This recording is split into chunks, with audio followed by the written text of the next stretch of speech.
There you go. So I'll kick us off. It's going to be a lot of me talking today, so I apologize in advance. But welcome and congratulations again on It's a tough race. being. Very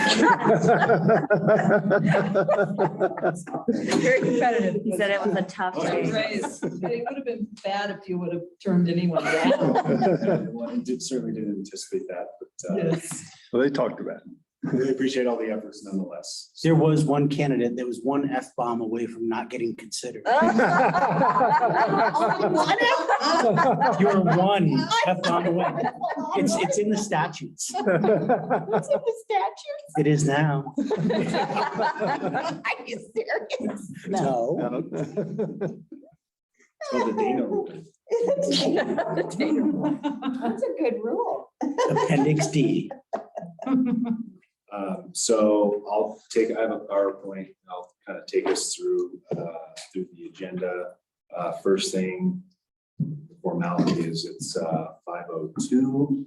Call the meeting to order, and I won't do this in future meetings because hopefully later today you all will choose your own chairperson and vice chairperson, and then the chair will lead these meetings from now on. But I'll do a roll call. Angela. Yeah, here. Vicky, Here. Joyce, Here. Dana, Here. Dave. Here. Ken, do you provide or prefer Kenny or Ken? Kenny's fine. Kenny and JT. Here. Great. So everyone's here. First item is a pretty standard welcome and introductions, and you're going to have to indulge me. I'm asking for some very specific information as we go around the table. Name, where you reside, where you're from originally, why you're here, why are you on this board, which we heard a little bit from you all about that at the last council meeting, but I think it'd be good to reiterate that. And then your favorite dessert. So you'll have to indulge me. You may not remember all that. I'll prod you as we go. Let's start with Angel. Name, Angela Hawes. Question? Reside. Oh, I reside at the end of Clinton Street at 129 West Clinton, across from the baseball field. And where are you from? I grew up in Elkins, West Virginia, Allegheny Mountains. What's the name of it? Mountaineers always free. Elkins, West Virginia. Interesting. And then why are you here? I'm here because I care deeply about this community, which I've called home for 23 years now. And I came here as a college student because I'm a mountaineer and we explored all over the San Juans, and it captured my heart. And I'm a small town girl at heart. And I'm here because I really care about what's happening to the planet, our impacts, how we can mitigate those as a small community and make a positive impact. Favorite dessert? Dark chocolate. Dark Boring, huh? I feel like it's healthy. Yeah. It's still good. I know it Yeah, is. I it's just, delicious. you know, It's a solid option. mine is not so have any benefits. Vicky Halls. I grew up in the same house as Angela in Elkins, West Virginia, a small town, about 8,000 people. And I am definitely a small town person. Santa Fe was my urban experience before I moved here. And sustainability has just kind of been a lifestyle and a passion of mine. I just really care about the whole planet and the community, and really excited to be a part of a team that's interested in the same thing and trying to make some great forward progress in how we operate as a community. Where do you live now? I live on 304 South Elizabeth Street. And my favorite dessert would probably be chocolate torte. Nice. Thank you, JT. I forgot my name and where I live when you asked about the dessert. Started thinking about You it. could start from there. I'll start from there. So I'll go from, well, yeah, the top of it. Islas Flotantes. It's a Argentine dessert because I used to live in Argentina. And it's like the gooeyest caramel with meringue on it. and country folks eat it up, and it's good in the cities too. What's it called? Islas flotantes, floating islands. So literally like caramelized eggs and meringue and dulce de leche all together. Yeah. So I just went down the opposite side of the healthy, right? The healthy. Yeah, thank God. Oh, And so I live up at 760 Clinton Street, right here in Ridgway. And I grew up on the East Coast and in Mexico as a kid. So I grew up in Maine, Connecticut, and then folks, hippie parents brought little me down to Mexico when I was 2 until I was 7. Lived Where all in over Mexico. First with the migration to San Miguel de Allende, and then San Cristobal de las Casas. And then my mom worked in Xochimilco at the Anthropology Museum in Mexico City. So, and that was set the trend for my gypsy family. My dad was a photojournalist and I became one as well. And have navigated the tension of definitely spent my whole life traveling globally. And a few years ago, I decided to get off the train and stick closer to home. And I have a deep passion as well for the San Juan Mountains, and moved to Ridgway about 10 years ago after having moved away for 20 plus years. And lived in Alaska, lived in Paonia, and wanted to set my roots down here. So that's why I built a house here. And in terms of all of my work as a photojournalist, both seamlessly, lifestyle wise and in practice, in college, I did a program called International Honors Program in Global Ecology and Sustainable Development, and had an amazing faculty from Vandana Shiva to James Lovelock. Al Gore was my advisor, and obviously some of that stuck. And I've been in and out of the science world forever as a journalist, mostly chasing scientists around. And now that I'm closer to home, civic engagement is what has called me. So I want to work on this stuff and engage it and execute it in my own backyard. So, Islas Flotantes. Thanks, JT. That was long-winded. Dave. Dave Jones, I live on 700 Sabeta. We've lived in Ridgway for about 10 years now. I grew up in Atlanta, Georgia. A little bit of accent there, not a whole lot, but a little bit. And went to college in North Carolina, med school at Emory in Atlanta, and then Army paid my way through school. So I went Colorado to Germany to near Seattle to Washington, D.C. to Africa, and then here. And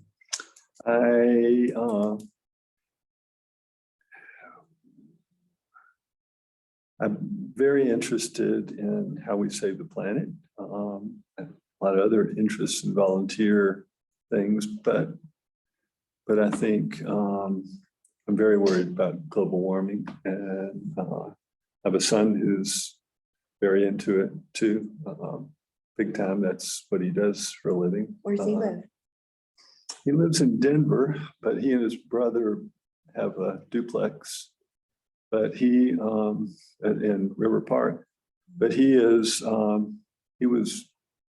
consulted by the White House for this bill that they just passed, and he is writing a chapter on the president's report for sustainability. And yeah, he's pretty. He should come down and give a lecture. Yeah, he's pretty big time. What's his name? Ryan Jones. Brian? Ryan, but yeah. Yeah. Yeah, we can get him. Yeah, we can get him. Connection. Yeah. Congrats. In fact, his company is having a retreat in Ridgway in a few weeks while we're gone. But yeah, he's very involved in modeling for the US, looking at regions and states and companies, and then for foreign countries, and he's doing Australia and Japan and EU, and so yeah, they do a lot of interesting. How do we get there? You know, where do we need to go? What are the steps that we need to do if we're gonna hit 1.5 degrees or 2 degrees? And, you know, what are the different ways you can do that? So it's a lot of big computer stuff. But anyway, I've been, couple of us kicked off the Clean Energy Committee here in Ridgway about 6 years ago in our living room, and it's grown and, you know, done real well. And so, you know, I've been very involved in lots of different clean energy projects around the area. And right now I'm very concerned that we need to electrify as a kind of the next step here in Ridgway. Is we need to kick the gas out and try to electrify our homes and our vehicles, and we'll talk more about that. Anyway, gosh, that's tough. I like all desserts, but you know, the one I enjoy frequently is Moose Tracks ice cream. Thank you. Sure. My name is Joyce Huang. I'm originally from Florida. I moved out to the area almost 5 years ago, but I was in Telluride for most of it and just moved to Ridgway in April. I live in the construction zone that is the Lena Street Commons. That's right diagonal from here. I'm here because I'm definitely into sustainability and just lowering carbon footprints in my personal life. But I kind of saw that there was an interest in water conservation piece, and my background's in environmental engineering with a lot of focus on water and wastewater and optimizing those processes, as well as figuring out how to minimize kind of water leakage and things like that. So I just think I have kind of the professional skill set to be able to help in that capacity. And it'd be really cool to be able to help grow Ridgway in the right direction if possible. It's nice to be involved in the community that you live in. Favorite dessert would be cheesecake or dulce de leche, anything. So sometimes they combine it. And that's like dangerous. Cheesecake and dulce de leche. Yeah, Combined. yeah, they'll have like dulce de leche cheesecake every once in a while. It's like, They put on everything. yeah, it's so sweet. It's awful, but amazing at the same time. You eat too much, you get a stomach ache. Great. Dana Ivers. My ranch is 745 South Amelia. I live up on the hill a little further. I unfortunately have never grown up anywhere really, but I was born in California. My family's been in ranching in Colorado since the 1860s, so I have pretty much of a love of this beautiful state, country, world that we live in. And I'm obviously concerned about saving animals and the planet from the human race, which is destroying it pretty quickly. And my favorite dessert is, I don't know, pecan pie a la mode. Kenny, you want to go?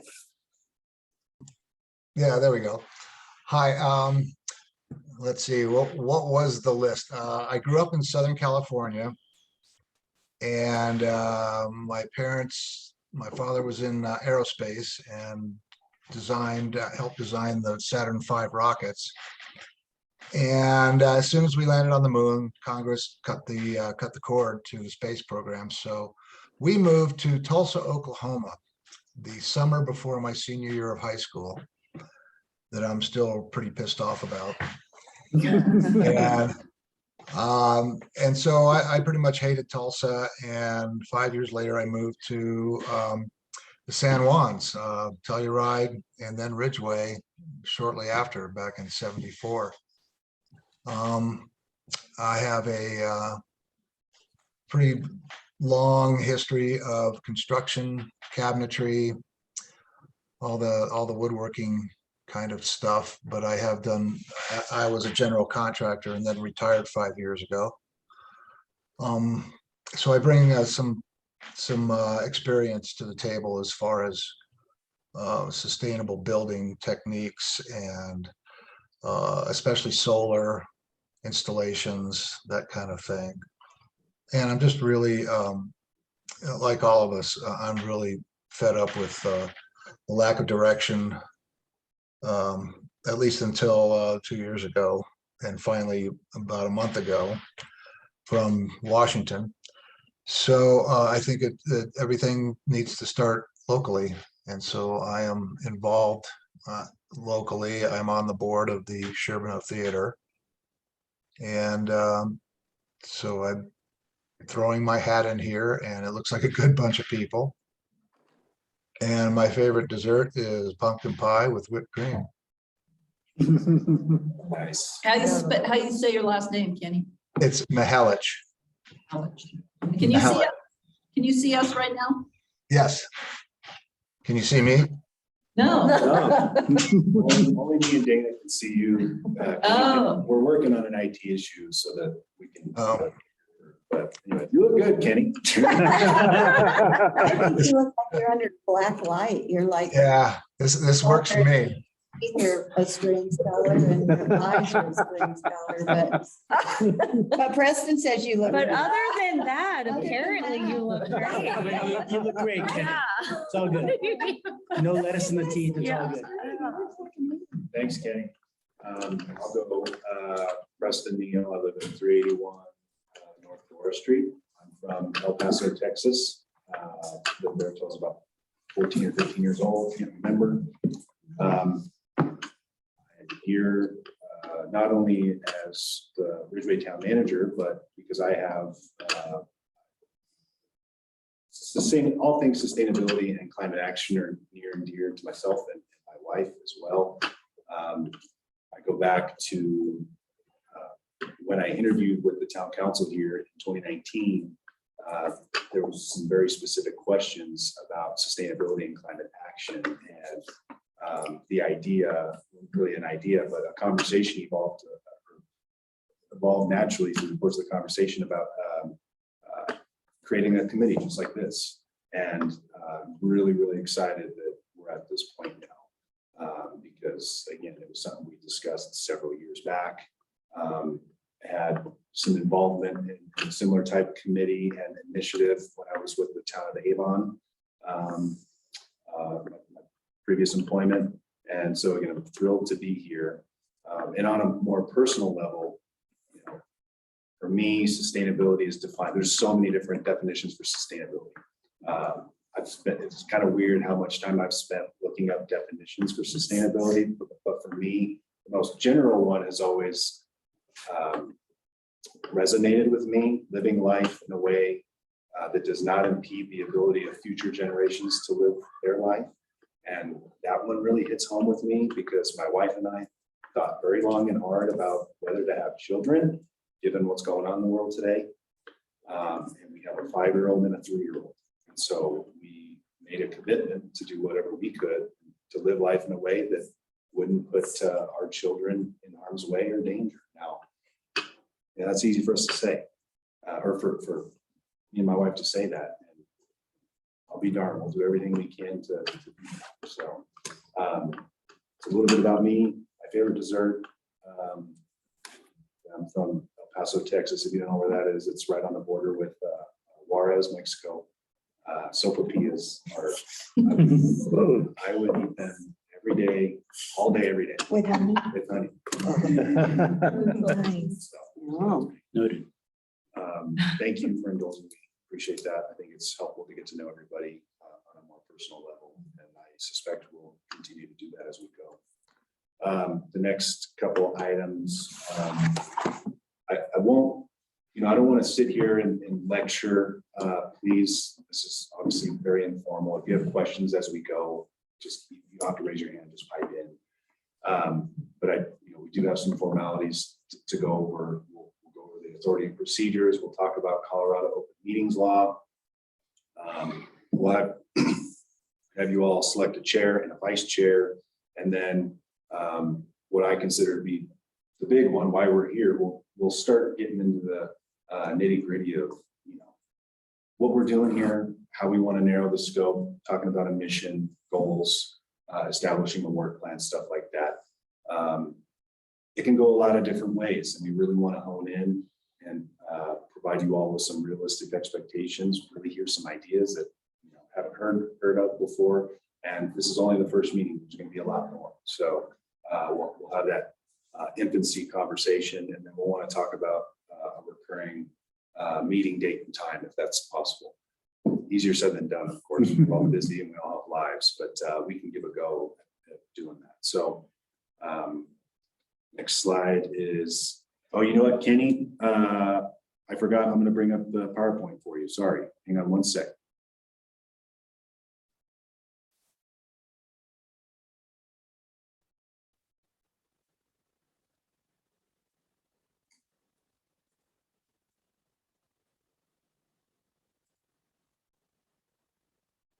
Can you see that? Are any of these? Yes, I can see it. You can see that? Okay, great. So I'm just going to scroll down to the slide that we're on here in Town Hall, This was. and we'll start reviewing the authority and procedures. Yeah, I know. Got it. Yeah. So this slide, it should look familiar. It was in the resolution. I'm sure you guys have seen establishing the Ridgway Sustainability Advisory Board and providing for kind of a governing document, the authority and procedures. Instead of just having the 2-page document on here, I thought I'd just do a slide with each of the sections. The first one being establishment, purpose, and duties, with those purposes and duties really listed A through H. Are these documents at all amendable? Like, as the body that's doing this, I would think we would learn as we go. And I just wonder if they can be altered in any way. Absolutely. Right. By the town council. But that's great. As we go, as we further the conversation, figure out what works, what doesn't, this is I consider it to be a living, breathing document, and we could always recommend modifications, and the town council would surely entertain that or consider that. But at the staff level, based on the research we did, and town council too, because they approved it, we thought this was a good starting point. Yeah. Maybe not, but with these purposes and duties, it very, in my eye, very general and broad in nature, and I think it encompasses quite a bit. But I was talking like a minute ago about how definitely need to narrow the scope and hone in on what we want to achieve, right? So I won't read through this whole thing, but very broad in general, and I think it hits on what this board is really charged with. Do you know who wrote this? Who wrote it? I'm just. I would say that I plagiarized it Okay. Okay. from a number of different Okay. sources. Okay, great. That's what I figured. I just was curious. Yeah, Thank you. Thank you for that. And this is on video, but the best thing about local government to me is that sounds awful, but you can plagiarize and not have to reinvent the wheel, right? Of course, you want to massage and modify to fit your community and stuff, but Deb Overton in our clerk's office did quite a bit of research on committees and comparable jurisdictions around Colorado and even outside. And, she helped me formulate the authority and procedures a little bit. So credit to Deb for some of the research. So that's the establishment, purpose, and duties. Next slide, Kenny, I'm going there. Covers membership and term. I don't think we need to dwell on that too much. No less than 3 members, not more than 7. We also have a representative from town council here, JT, which is absolutely fantastic. The term ex officio really means serving as a member based on his role on the town council. He's an equal here, but I think he provides a really cool. You will be able to provide a really cool perspective sitting on the town council. And, you know, having an understanding of what, and we all can have that understanding, but a direct understanding of the annual budget, strategic planning and stuff like that. So it's not a unique model, but it's really neat to have council representation on these committees. Qualification of members, all of you reside, most of you reside in. Could you define excused up there? Somewhere it says,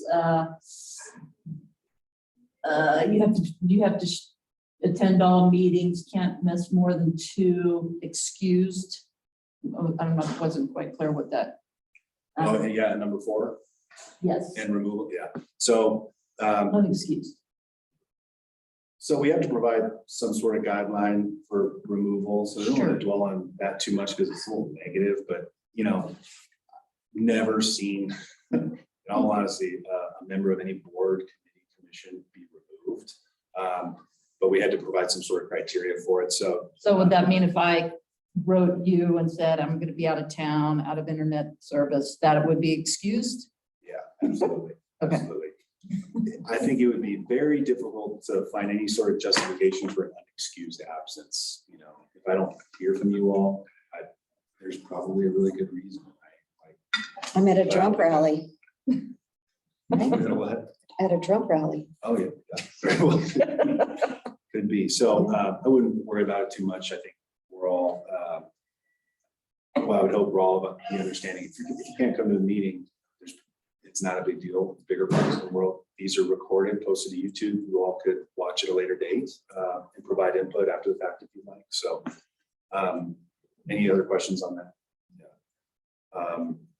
Officers, and we'll head into this in more detail in a little while, but you all get to choose your own chairperson and vice chairperson. The chair, or in the absence of the chair, the vice chair serves as the presiding officer, the moderator of each meeting. That way you don't have to hear me talk the whole time. And in the event that the chair and the vice chair aren't here, whoever's here would just appoint someone to serve as the acting chair. Being formal, but just a way to make sure that there's a head honcho to moderate the meeting. Does that make And sense? will you be on all the meetings? You'll be here? I will. I plan to be here. I long for a day. Don't know when that day is going to be where I could have another staff person here.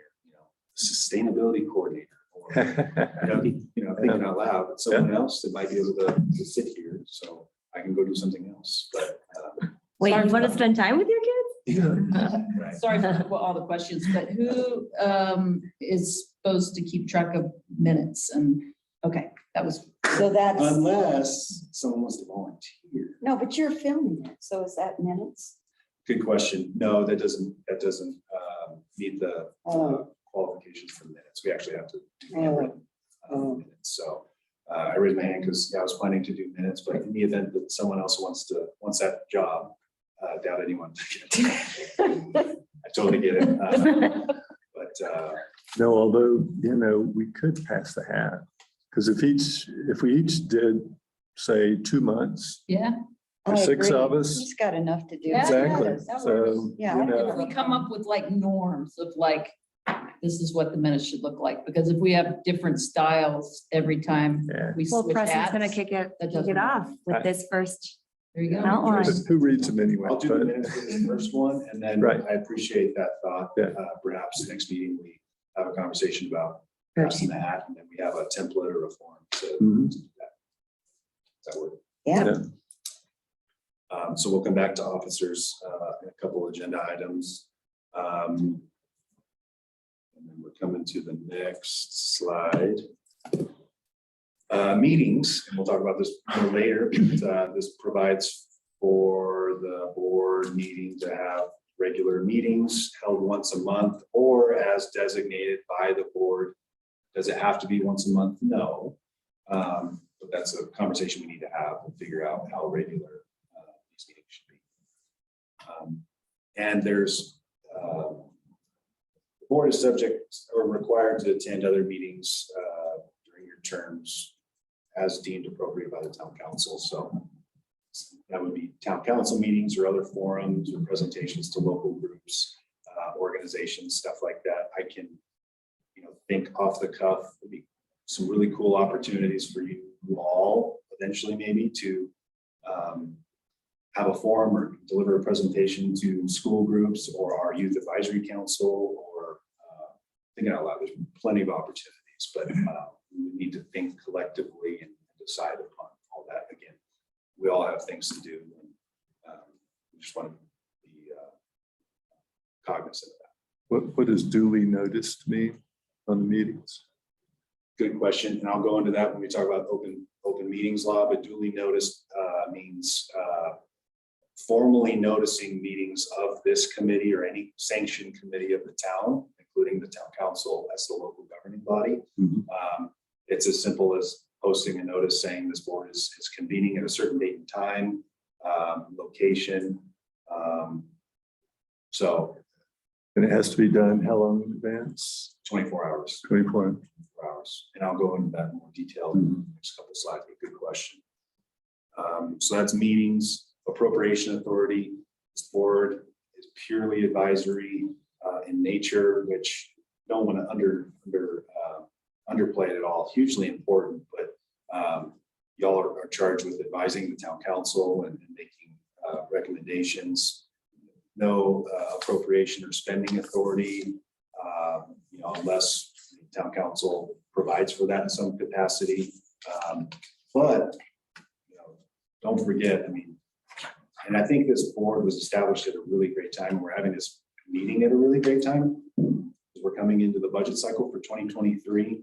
And as you all establish mission goals, work plan for the next year, town council coming into October when there's some heavy meetings and a budget retreat, they're going to want to hear about the initiatives for the next year and potential expenditures there that might help the initiatives elected here to move forward, if that makes sense at all. So Are we different than any other committee of the town council? not at all. Are they all called boards? Yeah, so we got let's go overall. We got the planning commission. Yeah, we have the youth advisory council. You have the sustainability advisory board. You have the parks, trails, and open space committee, which is not a formally established committee, but has been treated as such for well over 10 years now.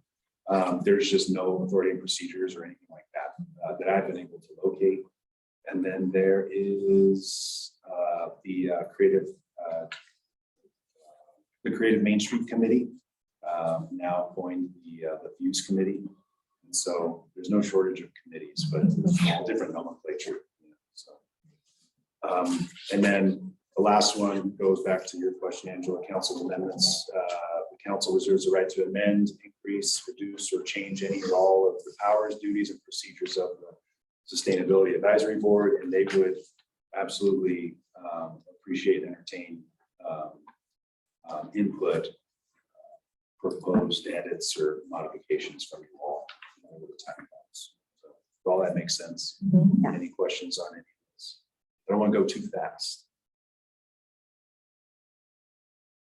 Talk about open meetings.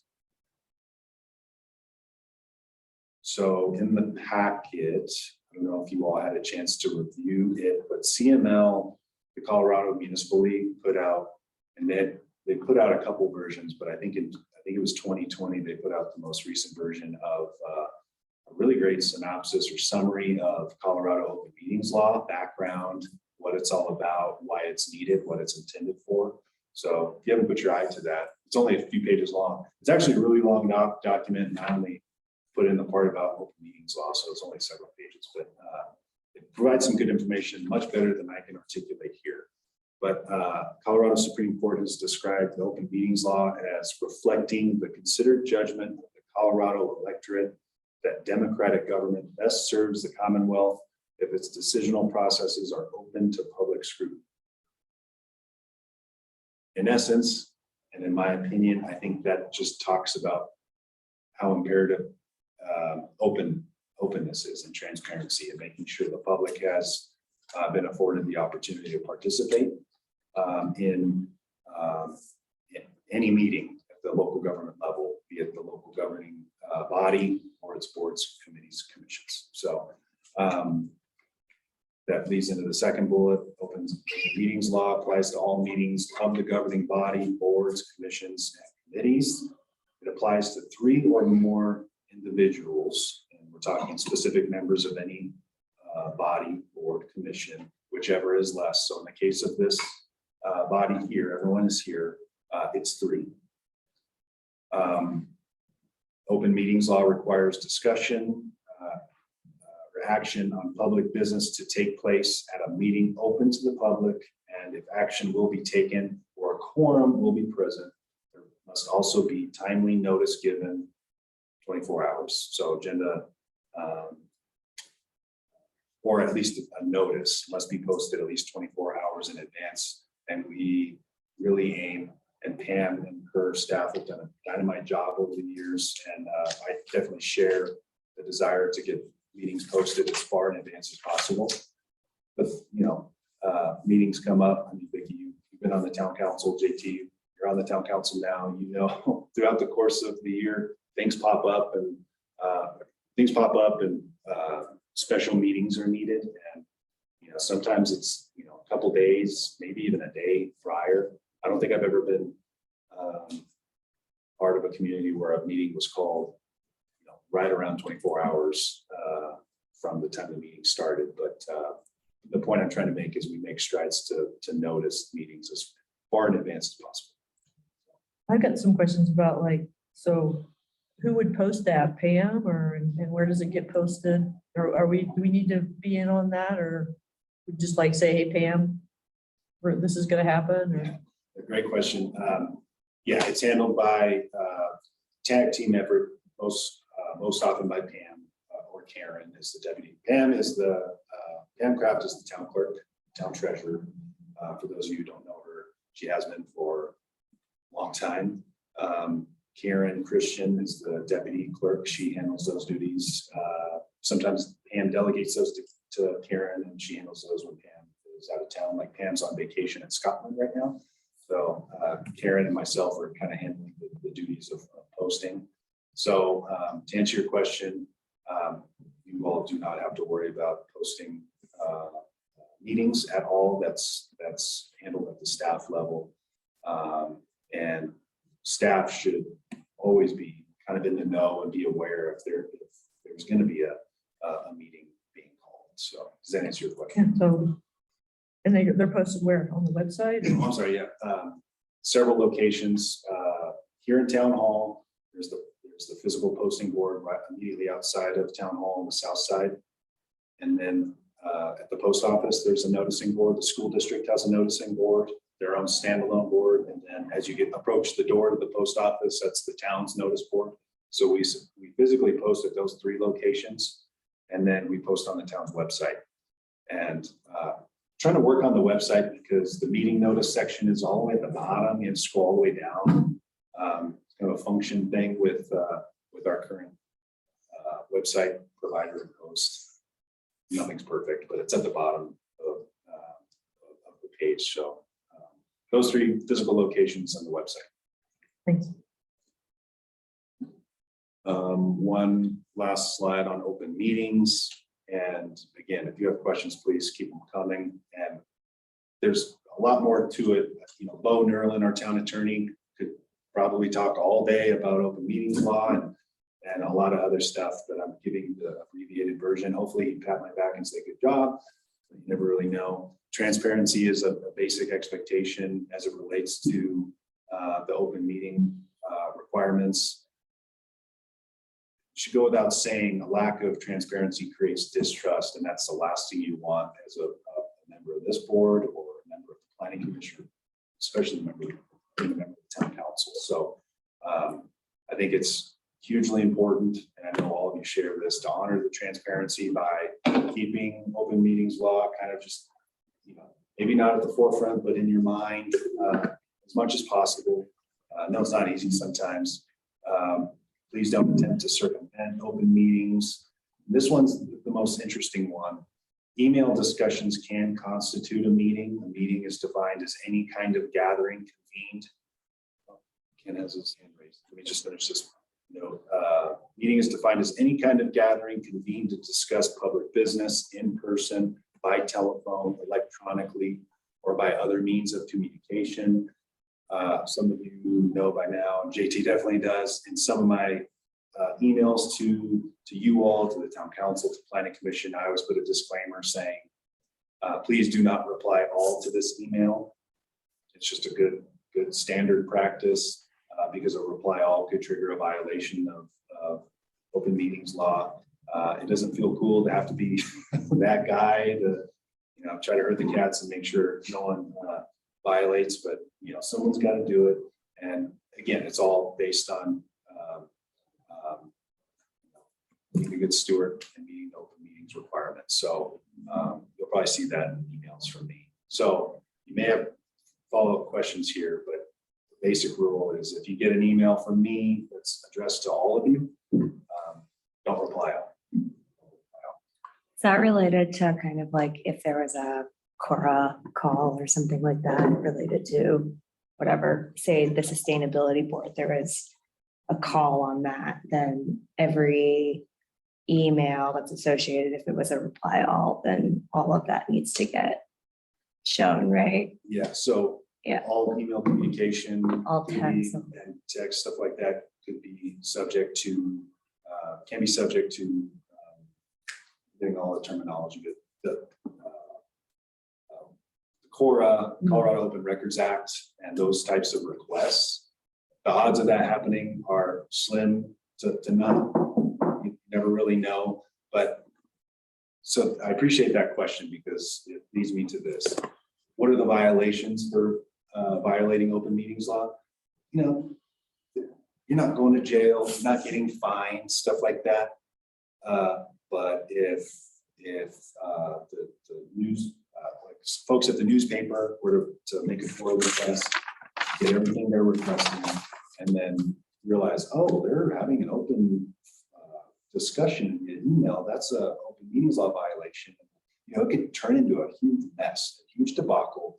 And then what that would do is create that lack of, or that distrust that we were talking about. So that is, I think, the worst case scenario and the worst punishment when something like that comes out and then you got members of the public saying, what's going on here? What are you guys doing? And so anyway, I don't know if that makes sense, but I appreciate it. I just asked because there were a couple Cora requests and lawsuits that happened when I was working for Telluride, and one of them was for affordable housing and everything related to this one parcel that was very controversial, and I did the utility design for it. So even though it had nothing to do with the development review or zoning for it, they still had to have every email and every text, everything that involved this parcel. Yeah. And it was crazy. Yeah, every request is different, but some of them are like that, very general and very cumbersome. It takes a lot of staff time and man hours and even outside consultants to procure everything they ask for. Granted, anything over an hour, folks who are making the request have to pay for that. But some folks, are willing to foot the bill for certain things. So How about if we did, I don't know how you get things done without email, honestly, between meetings, because we can't do everything in our hour and a half meetings. So if we do have an email exchange, could that not just be put in the minutes? Like copy and paste the whole email thread? I don't know. How do you get around not working on email? Right. And there is one real practical challenge that we've had in council, right? So somebody writes in, just as an example here, somebody writes in, Tom McKinney writes in a bunch of questions, and he writes to all of us. We don't even know which one of us has replied or not. Has any of us replied? Because you can't reply all, right? So anytime on something, if somebody writes in like that, I'll respond. Have you heard back from any other members of the council? I'll respond to them directly. And they will say, yes, I've talked to so-and-so, this is the summary of what they responded to me with. And then I'll say, how can I then fill in the gaps of what hasn't been answered? And it's tricky, isn't it? Oh, yeah. It's really tricky.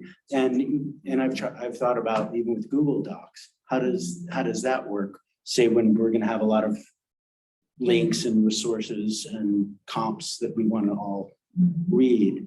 we have to send that out in one email? I was just trying to steer this to like a practical example. Yeah. The things that I balk every time I sit down, like, how am I gonna have this open conversation and for our mutual edification? Yeah. right?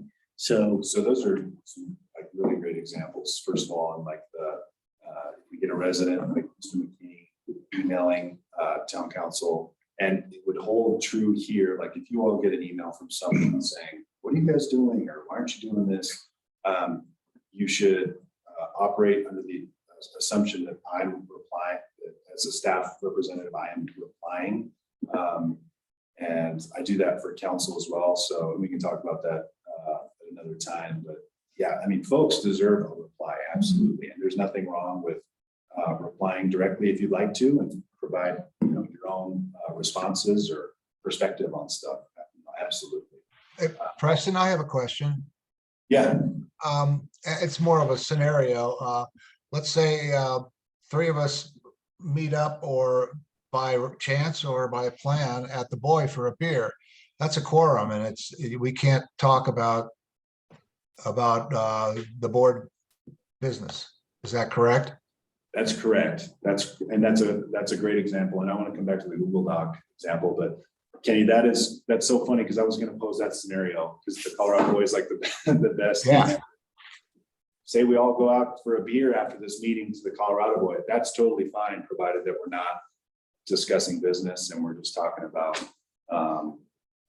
sports or whatever it is. So that is totally fine. But yeah, three or more again is the trigger for a quorum in an open meetings law violation, provided that public business is being discussed. If that's not the case, no issues whatsoever.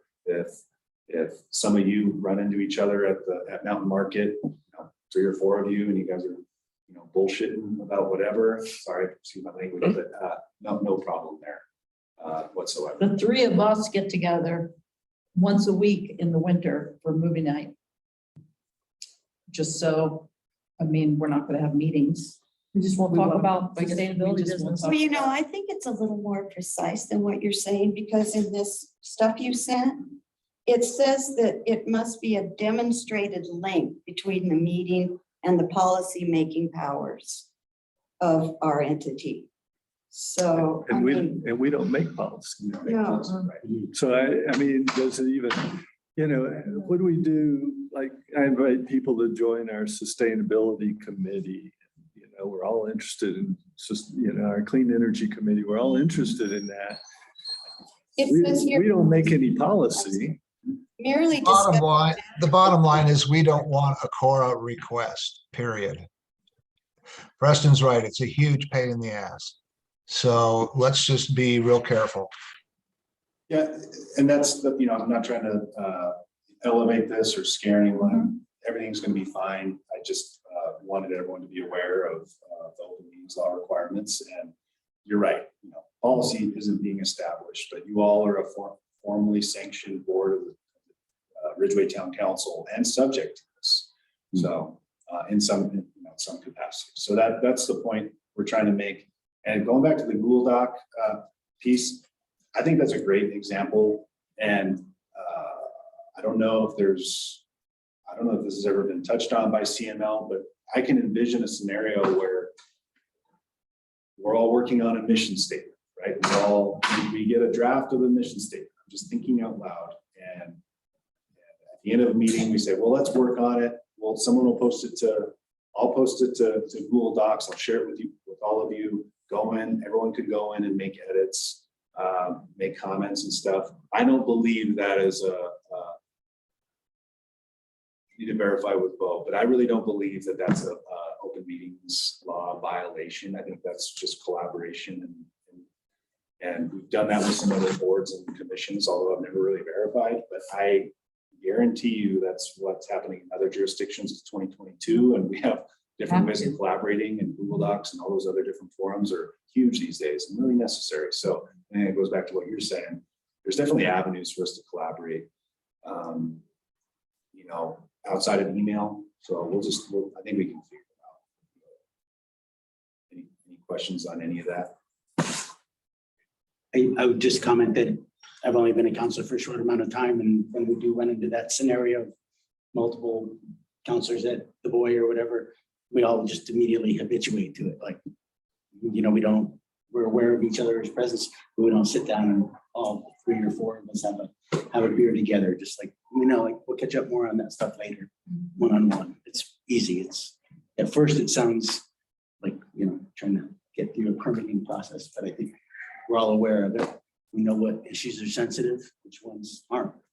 And I think we all have good discretion. That's why we're sitting here. I assume if we have subcommittees, they also need to be posted and have minutes. If this group has subcommittees? Uh, Correct. Question. Kenny, did you have another question, or is your hand still raised from that last one? Oh, I forgot to take my hand down. You're good. Unless we have subcommittees of 2. Right. Yeah, true. If you have subcommittee, then no problem there. Or 1. Oh, that's so lovely. Productive. That'll be in the corner position, Yeah. the penalty box at the Colorado boy. I'm making fun over here. So if there's no other questions on this, we'll move on to selection of officers. And I know I covered that pretty quickly, but again, wasn't intending to elevate or get anyone kind of worried about all this, but it's a fundamental part of local government. So just wanted to review that. Scrolling, selection of officers. I put together a memo. This is the excerpt from that memo. Actually, it's pretty much the whole memo about the recommended process for you all to select your chair and vice chair. You all do not have to do that today if you don't want to, but the numbered list is the recommended process for selecting a chair and a vice chair. I recommend we start with the chair and then go to the vice chair. You can open it up to nominations. Anybody can nominate anybody else. You're welcome to nominate yourself if you like. Number 3 is optional. Once nominations are received, the nominees can take a minute to explain why they want the role, why they'd be a good moderator or chair or vice chair. You do not have to do that if you don't want to. And then after that, you guys can deliberate about the merits of each candidate to serve in those roles. And then a motion could be made. Once a motion is made, normal meeting conduct applies, requiring a second and then a vote. And based on our electronic participation policy, because not all of us are present, or not all of you are present in the room, I would need to do what we call a roll call vote. I would go down the list. If had Kenny been here in person and we were doing there was a motion and a vote, we could do, I don't know if I'm using the terminology correctly, but we could go down the path of saying all in favor, say aye. Everyone says aye, all opposed, say nay. But because someone is participating electronically, we have to do the roll call. That's all I'm trying to say. I'll stop talking here. Thank you all. I don't want to be nominated. So I'm pulling my name out. I'm pulling my name out as well. Oh, come on. I was going to nominate you. I'm already a chair of a large board And the apiary. in the apiary. Yeah, I've got too many chairs I'm sitting on right now. Too many hats. But it may be in a future year. Right. I don't feel quite ready or prepared either, so pull my name out. Sorry to. Yeah, I don't want to be nominated. Narrowing the field There you here. go. Joyce, This is called the delimitations, right? Well, I'd rather have somebody Support. who's lived here longer than Joyce to be the chairman. Well, On this maybe we board. should talk about what we want in a chairperson and really Yeah, what the does a chairperson do? should really be the person that moderates the meeting, that knows how meetings work, that knows how votes should be taken, that keeps things in order, keeps things moving, tries to stay close to the time frame, and is very clear what the action steps are. So usually when you have a discussion, the chair will follow that up with a quick summary not repeating everything word by word, but, you know, especially making things clear if there's action that needs to be taken or a decision needs to be made or a recommendation to the board, those types of things. Can we have a parliamentarian as well? Yes, I think so. Yeah. I mean, I think there's 'Cause that all would- kinds of styles. I mean, you obviously have a lot of experience with that. You would be a great parliamentarian to advise whoever is the chair, Yes, I vice could help. chair, you know, I could be happy to help. with that. rules of order. And then like on my board, like I help the executive director set the meeting agendas. And I don't know how that works for us. Who sets the agenda, the chair and you or? Good question. You know, that's not provided for in the authority and procedures, but that would certainly be the model that we would aim to follow. Just make sure we're, you know, at staff level, putting all the information together, packing materials together. The agenda is following the pulse of, you know, what the chair and the vice chair are thinking. That's the model in other communities. That's how I visit with John Clark weeks in advance of council meetings to ensure that we're on the same line of thinking with certain agenda items. Same goes for the planning commission. Some of the other boards are a little different. Like I don't consult like on the youth advisory council, I don't consult the students on the agenda items. I let them be at school, but I didn't know what I'm saying, but the way you framed everything was spot on. So the chair could send out an email to the committee ahead of time saying, here's a rough agenda. If you have any other ideas, respond individually to me so that you don't, but that would Absolutely. help build the agenda. That's definitely a good practice that's followed for sure. Right. And then the chair would work with Preston to come up with that and any supporting materials needed, like the whole packet that Preston Right. put together here. Okay. I mean, there's definitely some work involved, additional work for the chairperson in terms of like, you know, just kind of like keeping things going and providing materials and a bit of structure. Right. That's most of it, in my experience, is ahead of the meetings instead of after the meetings, so. Yeah. Ahead of the meetings. I mean, Telluride also had an ecology commission, and it's typically you would receive an agenda, everyone would review it. If you had comments or items you'd like to add to it or modify, then you'd make your edits, and then you'd have another one at least finalized 24 hours before the meeting was often what we saw. Well, I nominate Dave Jones. Well, wait, yep. I could second that too, but I think we should talk a little bit more about criteria because you suggested someone should be here for over 5 years. And I don't. No, I didn't suggest that. It was my own wish, not, Well, you stated it. yeah, but it's. But so, well, we should honor that and discuss it. I don't think it's necessarily from what I know of a chair position, because the chair isn't necessarily here to represent, none of us are here to represent our own will. You know, we're here to work towards a goal for the community, and the chair doesn't have any more say in anything than anyone else. So I don't know that, you know, I would choose someone that's got good skill sets for being a chair over how long they lived here.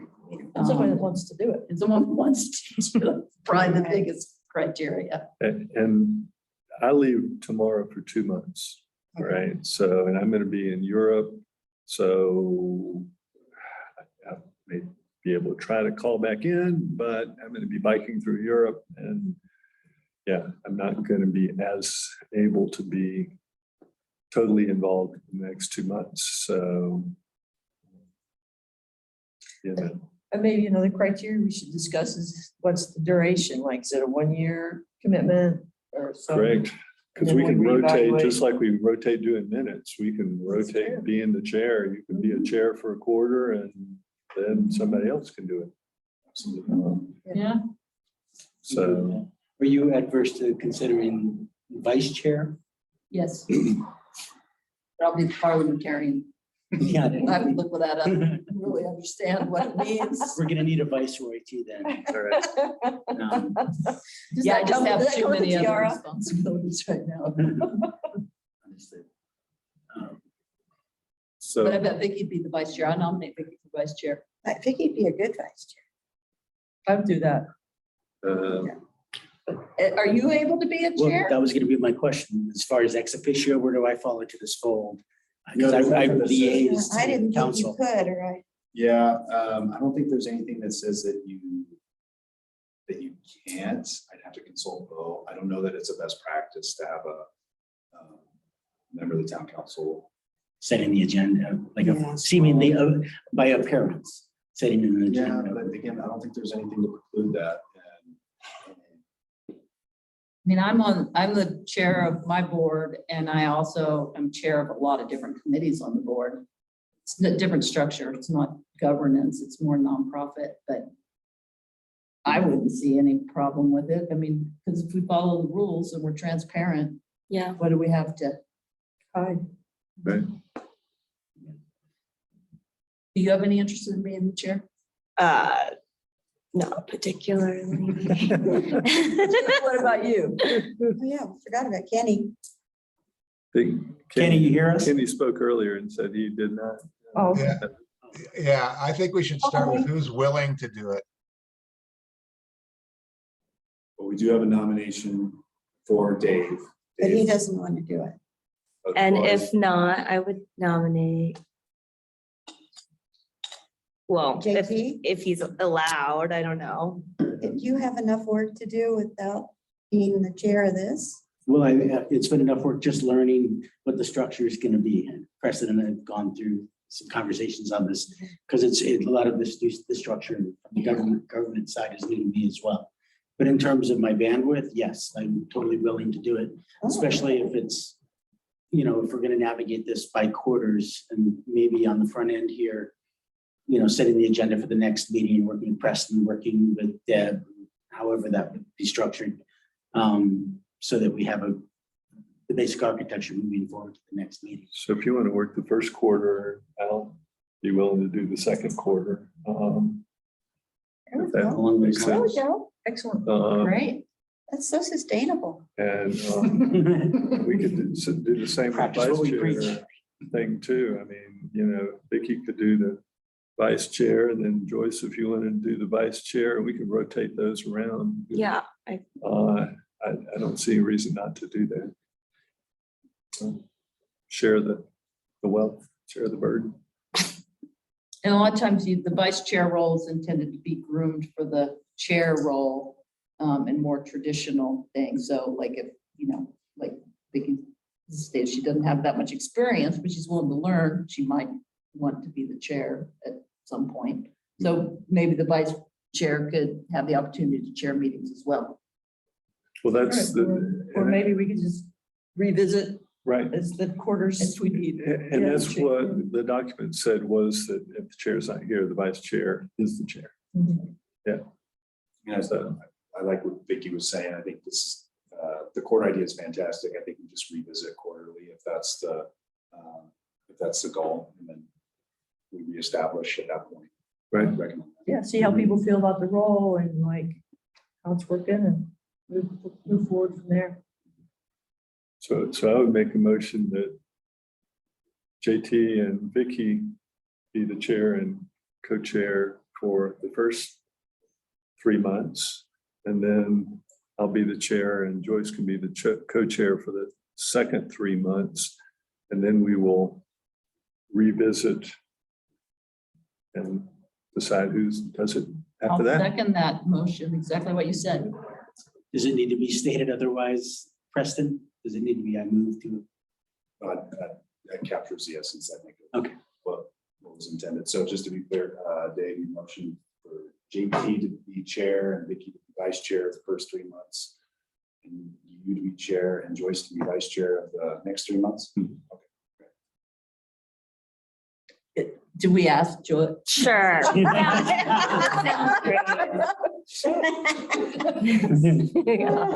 It's like you all got on the board. So did someone second that motion? I did. Second. Angela? So we'll do a roll call vote. Dana, Yes. Joyce, Yes. Dave, Sure. Kenny, Aye. JT, I, Vicky, Yes, and Angela. Me.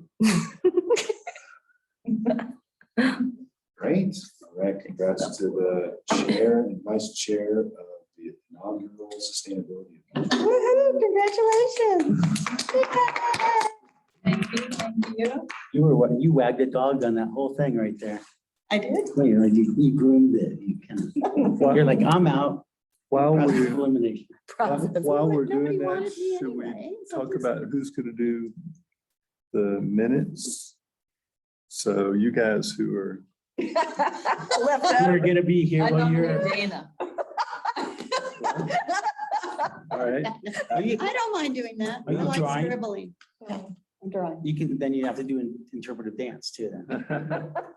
a waggle dance, like the bees do. I have to do an interpretive dance of my drawing or the or That would be the the minutes. minutes of That the would be meeting. Minutes, yeah. Oh, I could do that, no problem. Yeah, I don't mind doing minutes, every once in a while. so you wanna do the first, I mean, I just have to write it down, right? Yeah, absolutely. Yeah, And I think or you know does what it I'll have do to is be I'll on do a the minutes for this computer? first one. We'll have a Right. template. That way Okay, we okay. That way from Yeah. there on. I don't have a problem with that at all. Yeah, I don't mind taking minutes every Yeah. now and then. Yeah. Appreciate that. so to formalize that, Dana, you wanna do 2 months of minutes and Well, why don't we just do this like a quarter? a quarter? Just do the Okay, same, let's not complicate it. Let's Make I'll it do a that. quarter. all right, so So each Dana's got quarter first we'll quarter. revisit everything.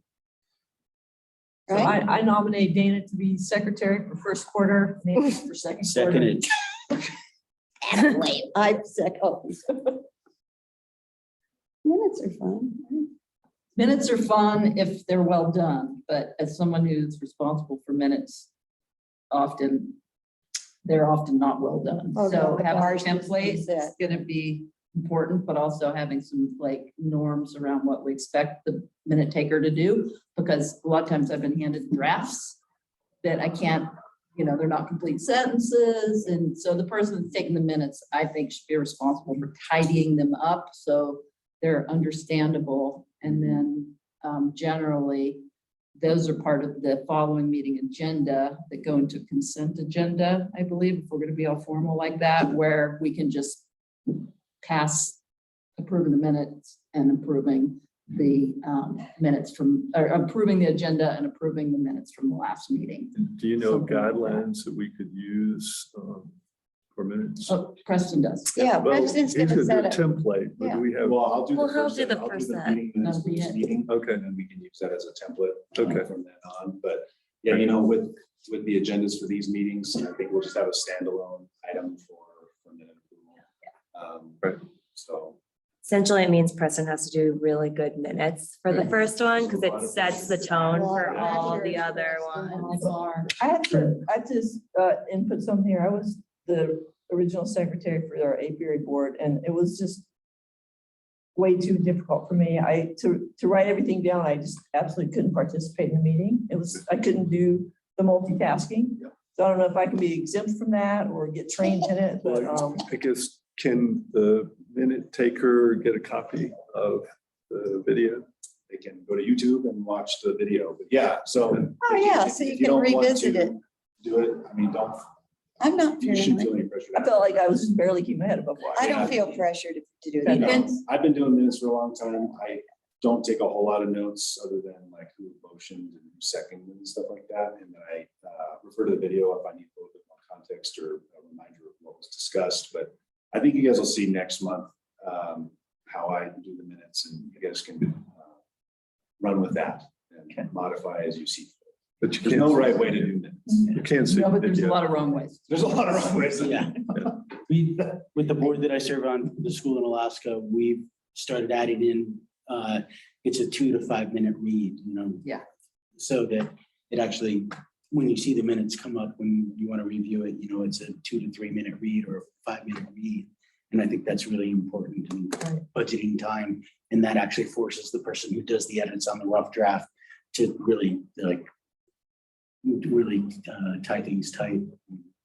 I found it's really helped, especially for some of the people that are long-winded, like, Yeah, you don't want to write, Dave said so-and-so, and then JT responded. It's not about documenting the conversations. It's about documenting, like, we followed the agenda. You can even copy the minute.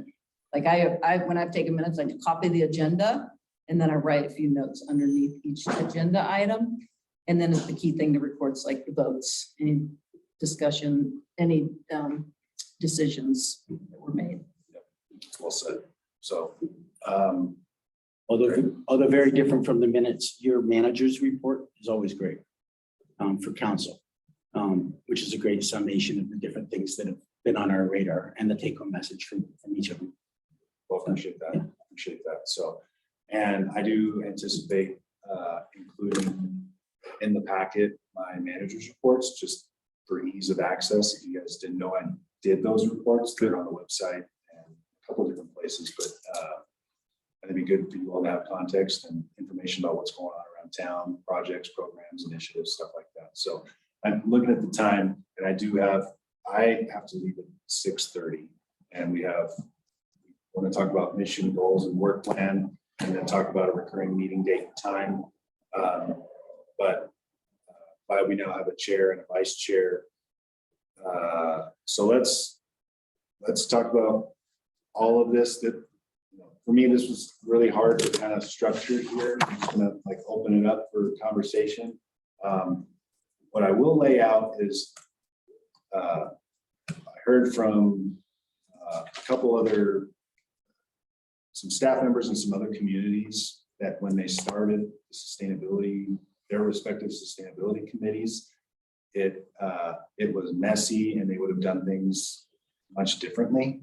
And my response was, well, that's really good to know. What would you have done differently? Like what happened? And the responses were hard for them to provide, but what I really took from it was that there was, the charge wasn't clear. There were folks wanting to do a lot of different things, staff bandwidth and resources limited. So how do you hone in and agree on specific goals and initiatives to undertake for a certain period of time? And so I think that's just important for us to keep that in mind. I mean, I know all of us have ideas and things we want to achieve, but I hate to use it as a crutch or an excuse, but we're really limited on the staff level to make things happen in a short amount of time and resource wise as well.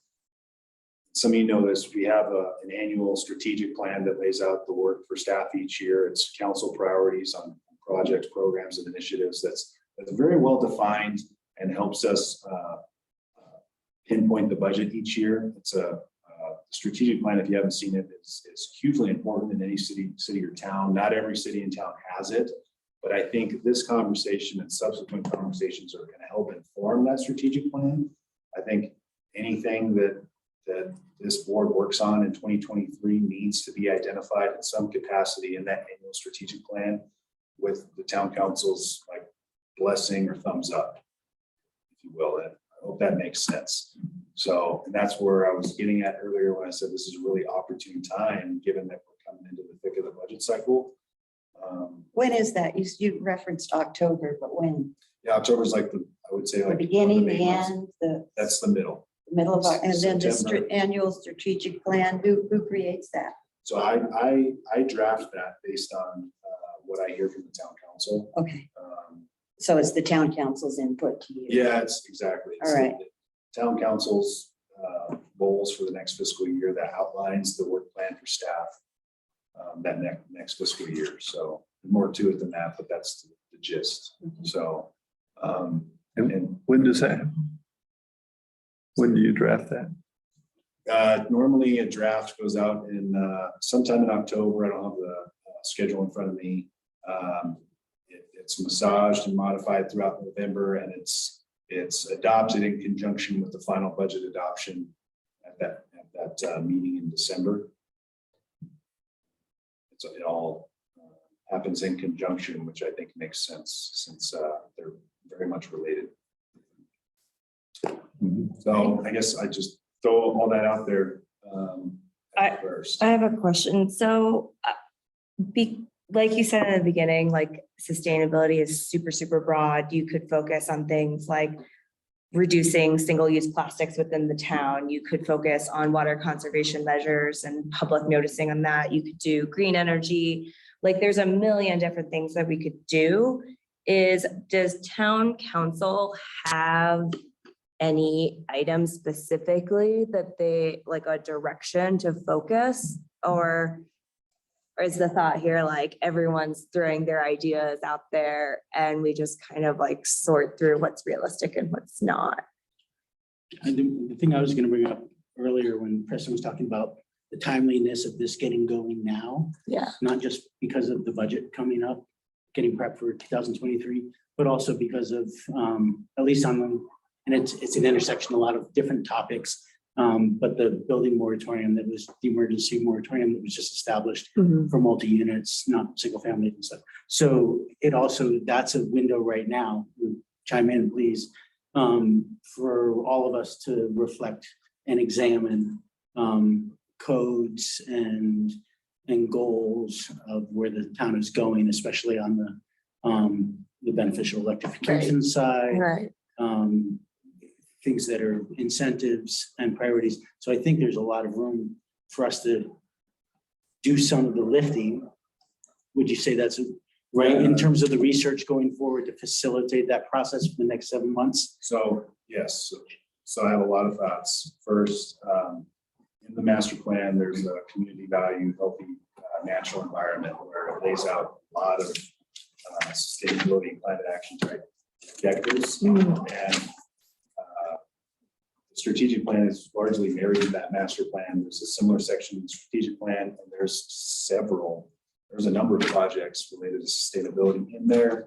I mean, as fundamental as constructing a solar array on top of the athletic park restrooms, which just got done a month ago. Research net zero requirements for new build construction. That's something that we haven't undertaken yet, but I think this committee could start that conversation and research, and then ultimately some recommendations to the planning commission and town council. The building moratorium is a different kind of animal. We had a very great conversation with the planning commission last night. My planning consultant laid out a scope for updating chapter 7, our zoning regulations, to meet what the moratorium was put in effect for, to lay out a better process, not just for town, but for developers, more realistic expectations about timeframes, stuff like that, and just to clean up the code in general, or that chapter of the code in general. And so we're already off and running in updating chapter 7, and hope to have, we just scheduled a special planning commission meeting in late September, to have the first presentation on that. So, but yeah, as part of that conversation about the moratorium, there's a desire to look at water again. There's a desire to look at beneficial electrification, like you were saying, stuff like that. And I think those conversations should be had here and start here. And it's slow and steady wins the race. We don't necessarily have to tie any of that to the moratorium. I don't think they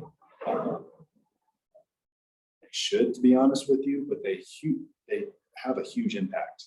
They absolutely have a huge impact. And that it's just going to take a lot of thoughtful and strategic conversations to further some of that other stuff that you were talking about. So if we have modifications or edits that we as a team agree on for, say, the building code or upgrading, whatever that sustainable portion of the building code is, would it then be like us coordinating with the planning department or presenting that in front of the planning commission and then like running that through our town lawyer to verify that changes to this ordinance are also like not, I don't know, within legal bounds or like termed in a way that wouldn't be crossing any lines? And then it would be presented to town council for approval? Like what's the? That's a great example. So in that case, if this board chooses to let's just say, research net zero requirements for new build construction, and then find code provisions in other communities and starts the path of redlining and making recommendations for how we can better our code. That would all need to go through me as the town manager to make sure it goes through the correct process, that it's all part of our form of government and good governance, if you will. But yeah, that would rest with me to make sure it goes through the proper channel. You all hit it where you all recommend it at. We take it to the planning commission, have formal work sessions, and they wouldn't really have a hearing, but they would make a recommendation to the town council, and you all would be more than welcome and encouraged to attend those in the audience and provide your input on certain things. And then it would make its way to the town council in the form of an ordinance. Yep. 2 readings of an ordinance over a couple months, and then 30 days after that it would go into effect. So that's where I'm kind of talking about. And I don't like the term red tape, never have, but there's a process, public Yeah. process. It's sometimes long and drawn out, but there's good reason for that. Yeah, So, I don't know I'm if just that answers your asking. No, that is just because whenever there were changes to an ordinance within like any town government, there's usually a process and it's usually kind of lengthy. And so I was just curious on kind of where our role is and then our responsibilities. And it sounds like once we kind of make our own recommendations, you would take it to the right channels and That's right. maybe it will get integrated in. I think that your point is really good, that it's hugely broad, what we could discuss here, everything from like barking dogs in neighborhoods to, Right. wildlife corridors, everything. Well, I even in think- the resolution let me in the finish. town. Let me finish. Yeah, I think it's important we prioritize, like we come up with like each year, like we have 3 priorities. I don't think we can have more than that. And then we come up with a time frame that has to match a work plan that could be implemented with staff time and resources.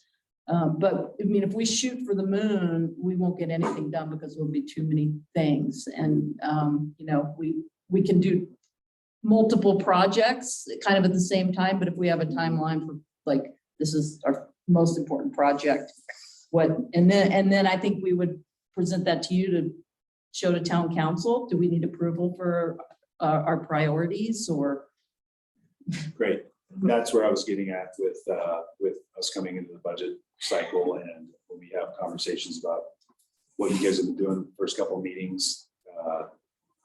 That's exactly what this was meant for you all to prioritize, lay out what you all would like to work on for the next fiscal year, what it's going to take to make those happen, and see how those could potentially fit within the strategic plan and the overall work plan. Right. So that's my vision, and I think that's kind of what you're getting at. So yeah, and 3.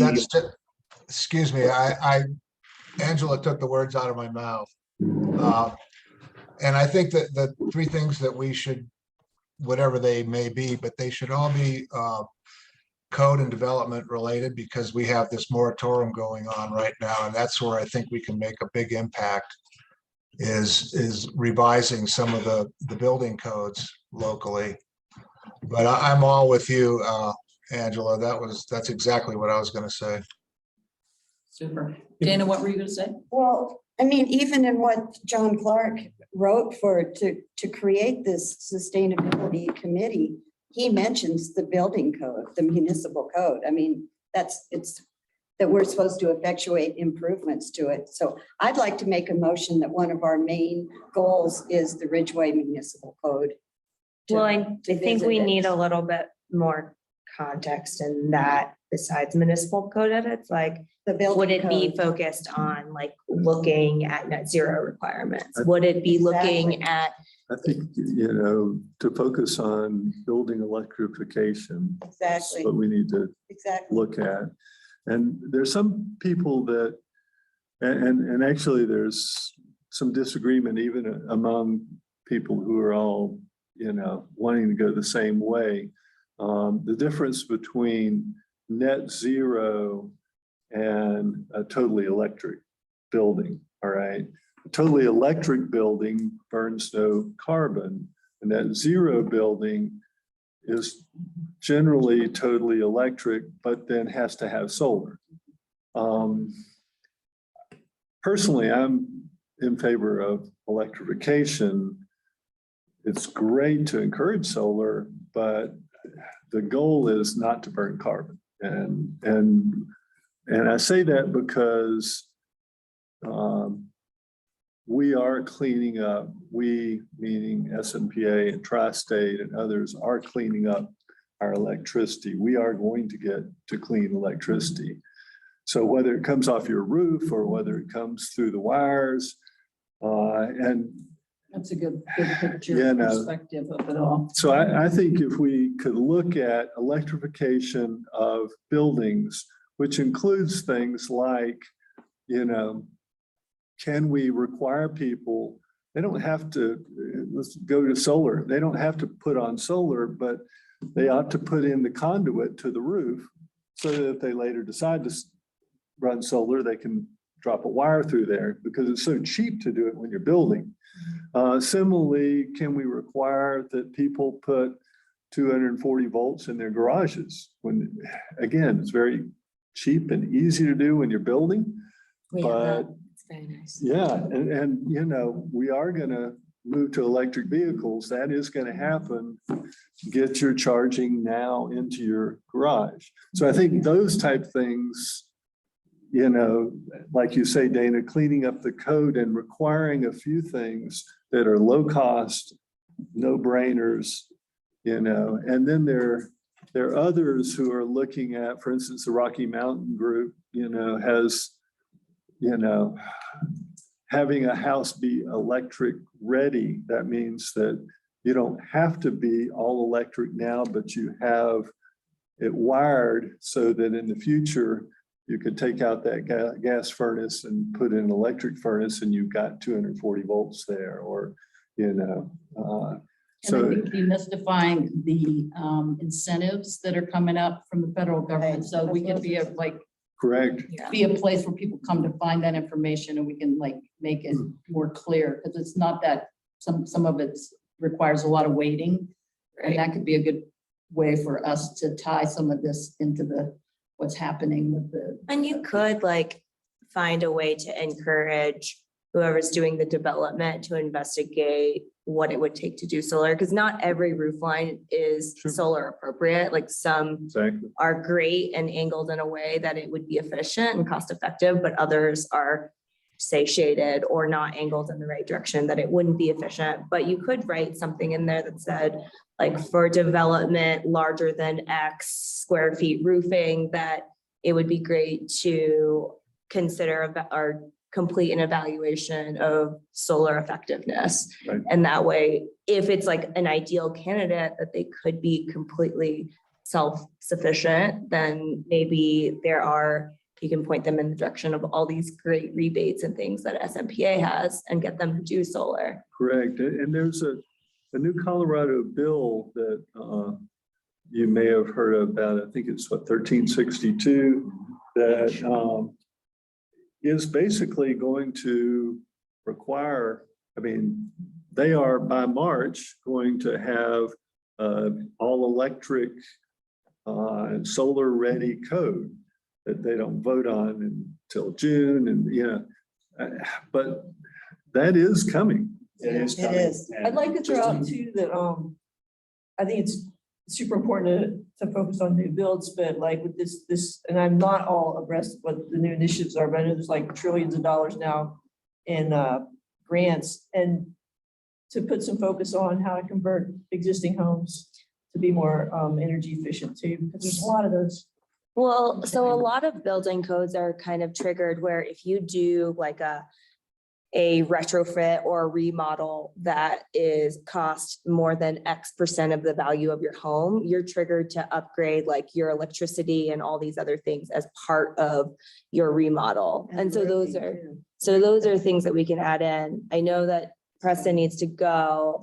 It sounds like maybe we all sit and think about what we want and talk about it at the next meeting, because we're like Right. in the thick of it. And I so wanted to- maybe we just pick our next. Yeah, I wanted to zoom out a little bit because I'm definitely starting to, what's coming to clear for me is some of the things that, knowing the priorities of town council, knowing the bandwidth of staff now, and the, you know, the things that are going to be most pressing. I guess my question for you would be, I brought up the moratorium and so did Kenny on the building stuff and the code. Should we focus right now on having a really good understanding of what the strategic plan is? Should that be our primary lens to look through to figure out where we can best lend our laboratory research on so that it has a spine that facilitates helping you and staff get down the line efficiently? I recommend that you put your eye to it. I don't think you need to focus on it in the way that you're talking about. I think you should be well aware of what's in there and will lend itself to future conversations. And I want to touch on some things, and I have some time. I text my wife. All right. I just want to chime in one last thing on this, and just to zoom out to what just happened, all of us were just talking about in terms of reining stuff in, we're talking about tackling the codes on building stuff.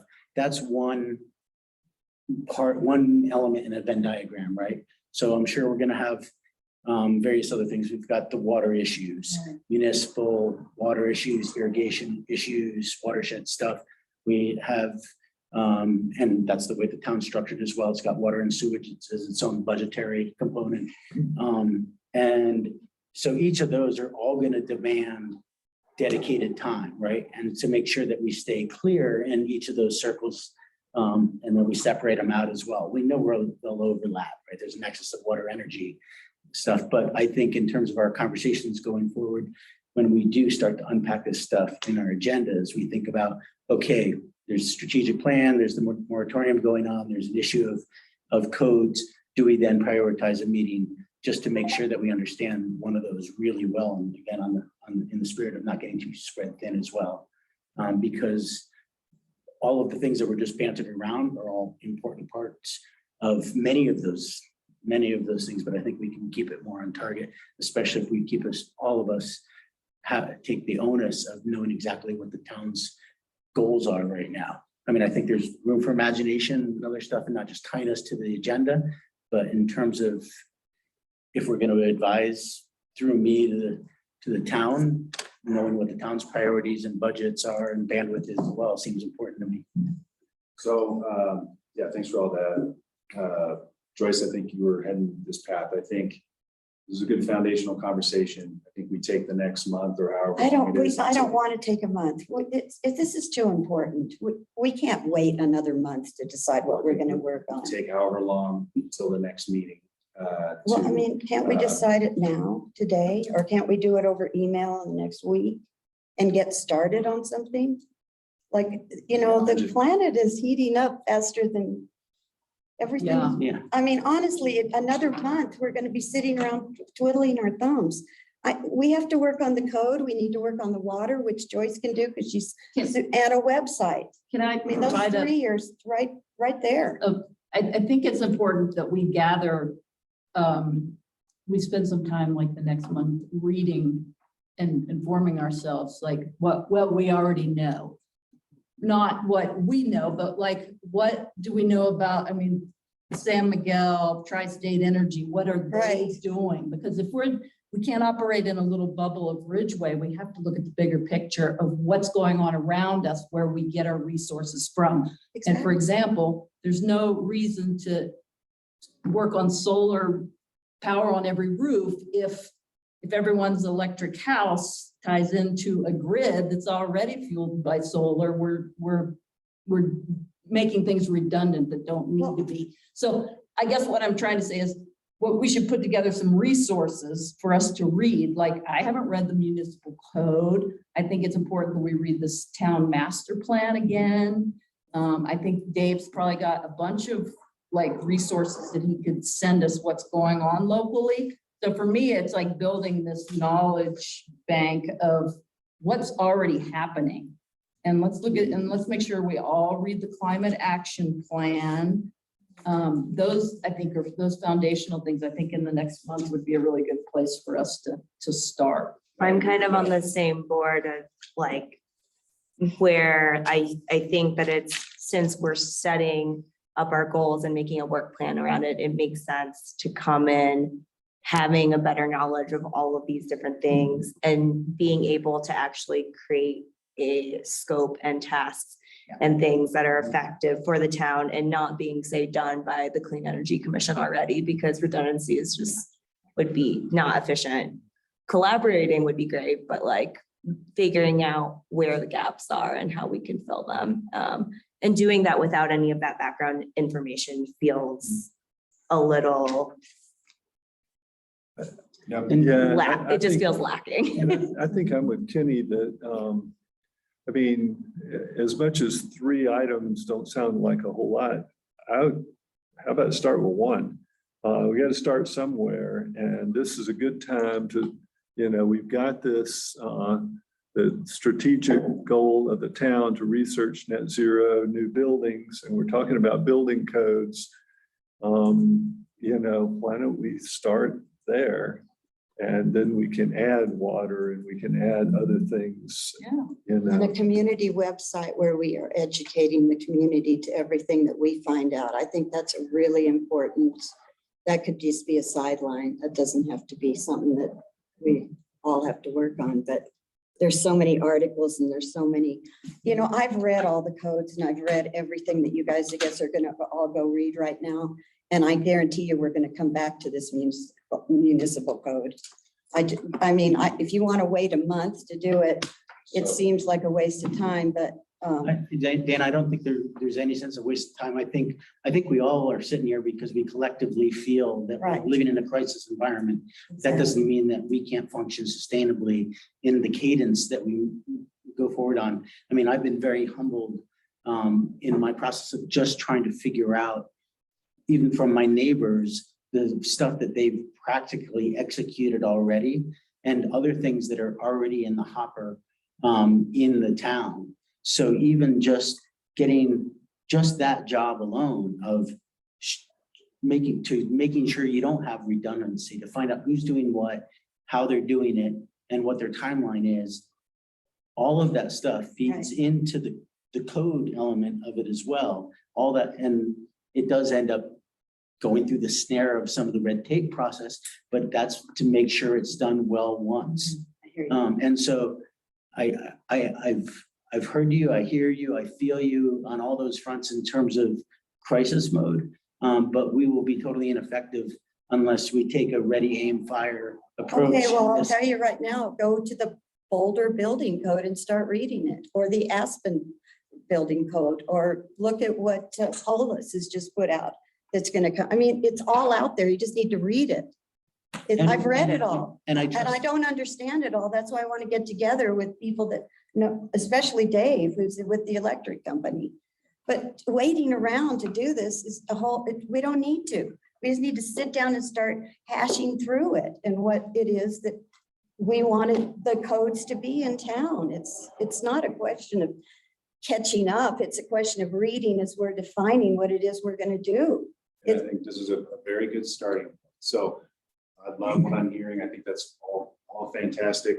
To just kind of sum it all up, I think it'd be nice for the next meeting to really focus on this topic again, so we can hone in on stuff. So I think, this group is going to meet monthly.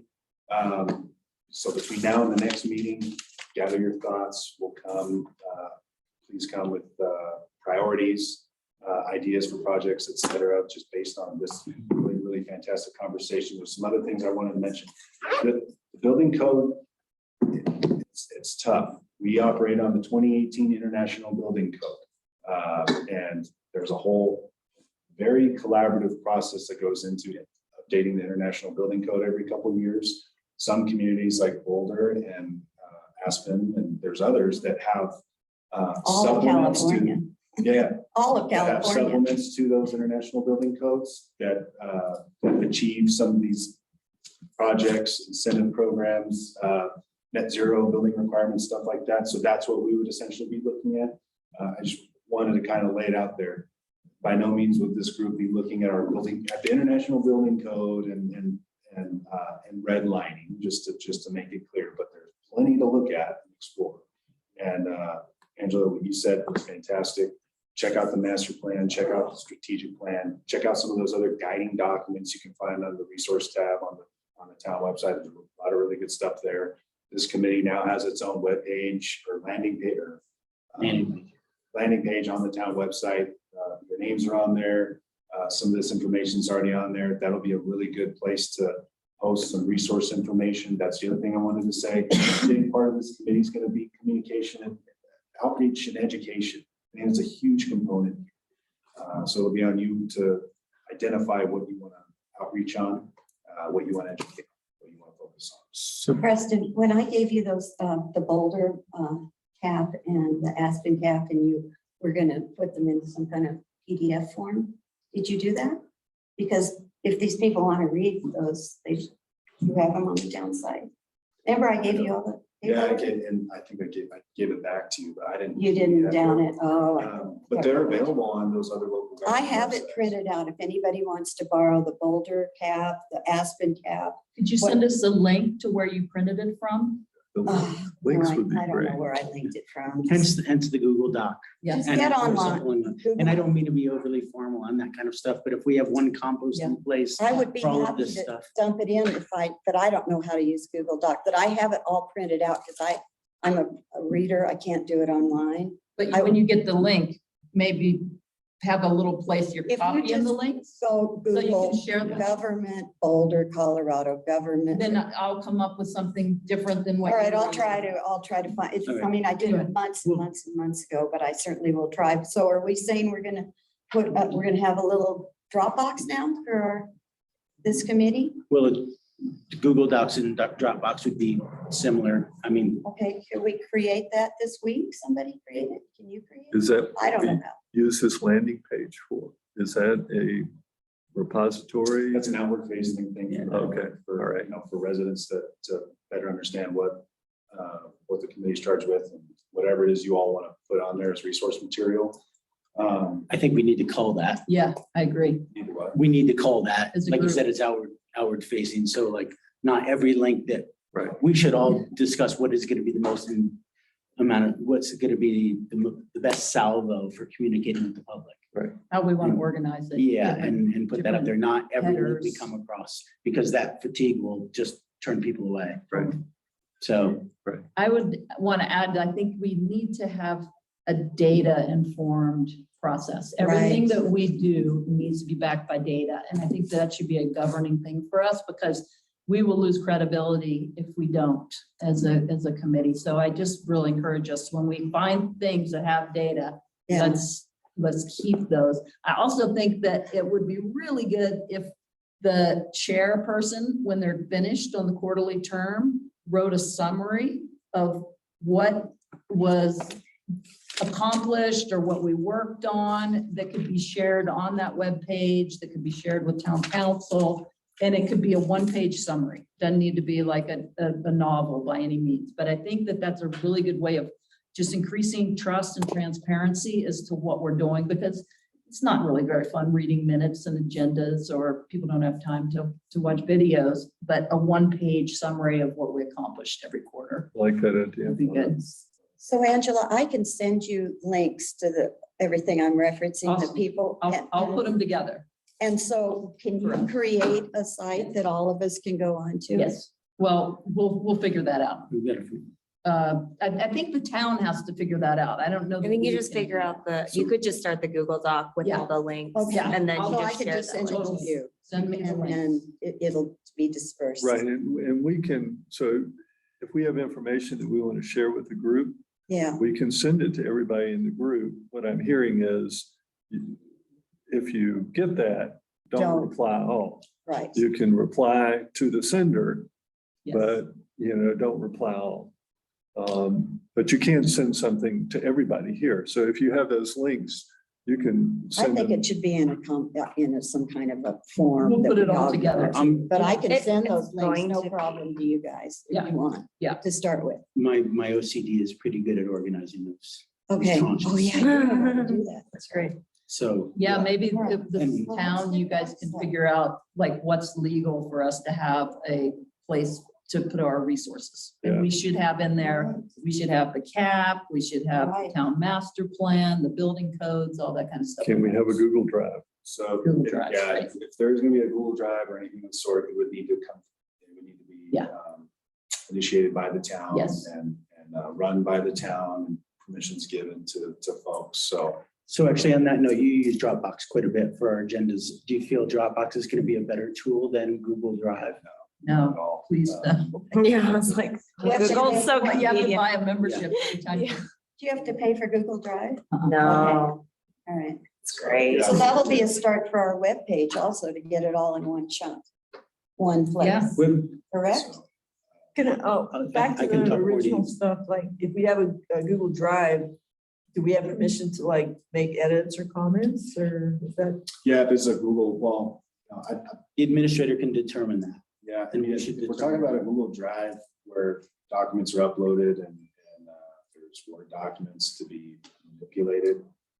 Yeah, there's permissions and stuff for that, but I think we're getting pretty far ahead now. I mean, I can work on creating that in the next, couple weeks and get that going in advance of the next meeting, which we need to talk about setting the next meeting. And Dave, I know you're going to be out for the next couple months, but yeah, it seems like it'll be a really good tool for collaboration and communication and a clearinghouse for certain documents and the data that you're talking about. But the town website is already a good clearinghouse for a lot of those documents too. So just FYI.